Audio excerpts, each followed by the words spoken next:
It is time that you wake up to your true nature, the true reason of why you're so incarnated here on this earth. I know we can get very caught up in our desires and the thing that we want in our life, whether it is money, relationships, just something in the outside to make us happy, right? But the true reason why your soul came on this earth here is to wake up to the true nature of reality and the true nature of who you are, which is your soul, which is this infinite being. And it's time that you wake up to your true power as well. You are not just anyone.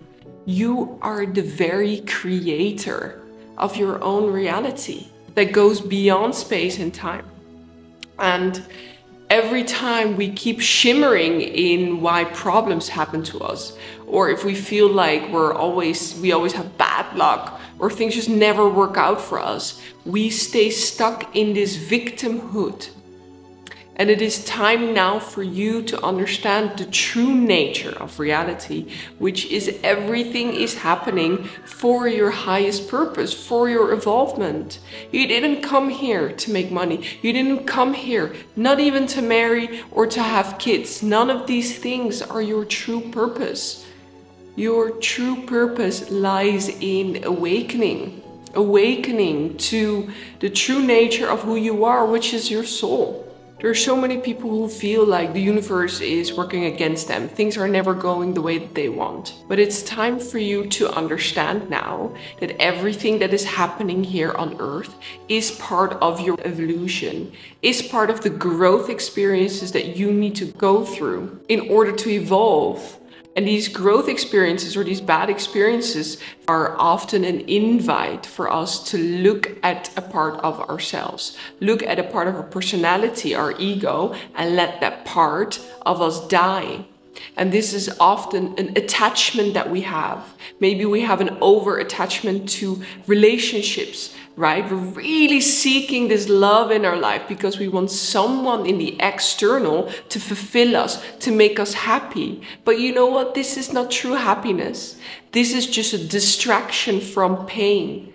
And this deep craving that you feel for love or for being in love or for having this person in your life is just because you crave this distraction from your own pain. And usually when we have this over attachment to something, God is trying to prove us a lesson by either not giving it to us or letting a lot of failure happen around this area of our life where we crave things so deeply because we are way too attached. How often do we hear stories of people that have just completely given up on looking for love and then suddenly it came to them?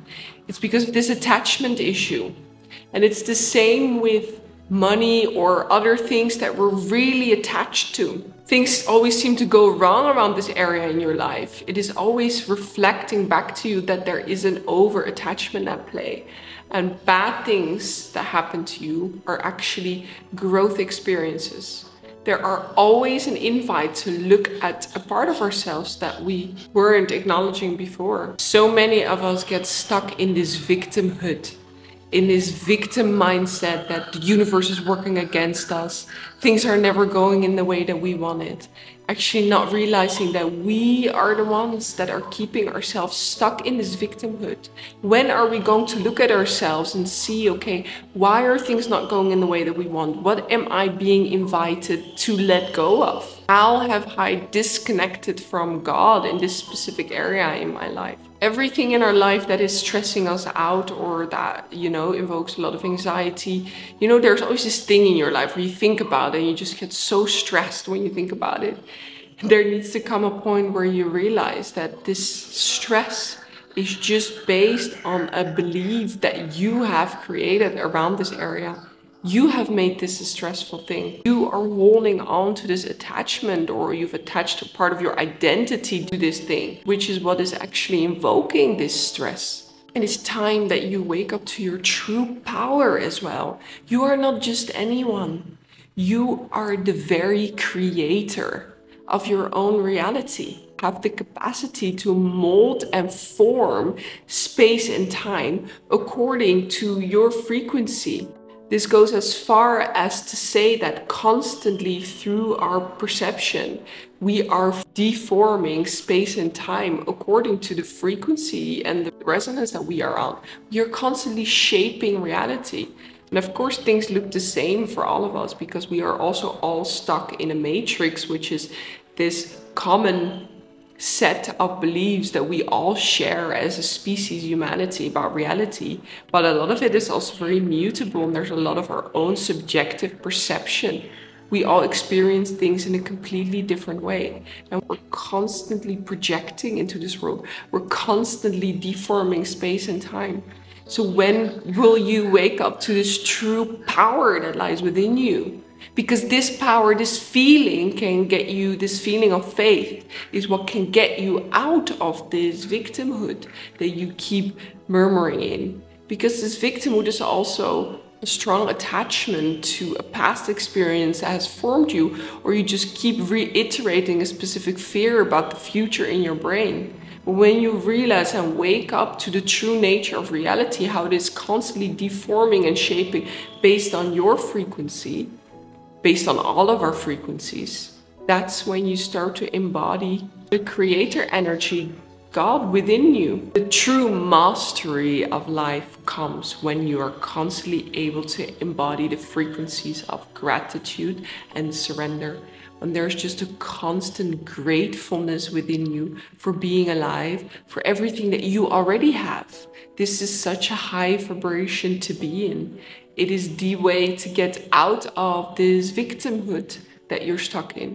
And at the same time, a level of surrender to life, surrender to whatever life throws at you. Things are not always going in the way that your mind has planned it. Things cannot always be in the control of your ego. Especially with this manifesting, it is actually just a toddler part of our ego that always wants to control every situation. That doesn't mean we can't ask for things and they can come to us and we can manifest them. It doesn't mean it's not possible. It is very possible. But we really have to become aware of what place these desires and this need to control is coming from.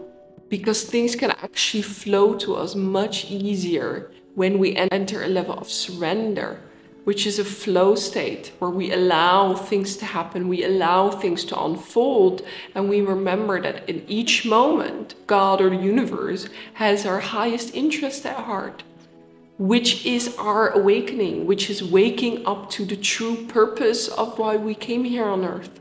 Everything that happens, bad experiences, good experiences, all of these experiences are just little projections that your consciousness is projecting into this world, defolding space and time constantly with one purpose only: for you to wake up, for you to detach from something that isn't serving you, or this need of something in the external to fulfill this gap or numbing of the pain inside of you. Once you really start to look at the nature of reality in this way, it allows you to enter this frequency of surrender. Nothing that we're overly attached to, which we need, the things that we need to fill up a gap within us, are the things that are actually going to come to us naturally. Or they might come to us, but then we lose them again. It's because we have this over attachment. Whatever we're overly attached to is like we've put a part of ourselves, our identity, our self-worth on this thing. And the universe, God, doesn't like that. It doesn't like when we put things on pedestals, when we make things bigger than us. It is also a misalignment of frequencies in a way, because we make this thing that we really desire and want as this thing more than us, higher than us, more important than ourselves. So we can see how we're creating a misalignment here. This thing cannot stay in your life when we're overly attached. How many times do we hear these success stories of people, whenever they've truly given up is when things started to happen for them and to unfold for them?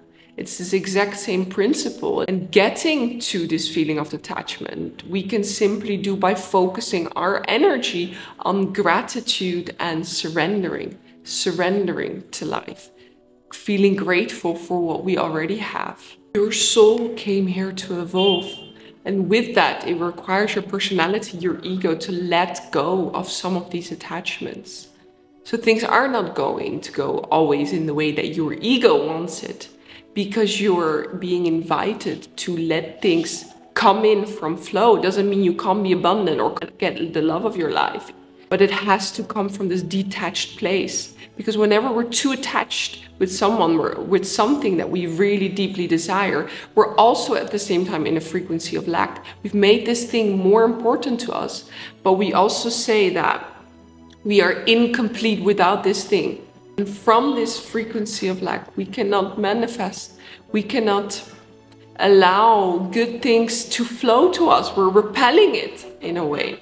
Everything that happens is part of your evolution. Whenever things are not going in the way that you want it, do the work and start to look at what attachment am I holding on to here? What attachment am I being invited to let go of? Check out the link in the description if you want my personal guidance in a 5-week identity shifting program. I'd love to help you out. And thank you so much for watching. If anything was useful, leave me a like, comment as well. I always love to read you guys' comments. I'd love to see you in my next video. Sending you my love.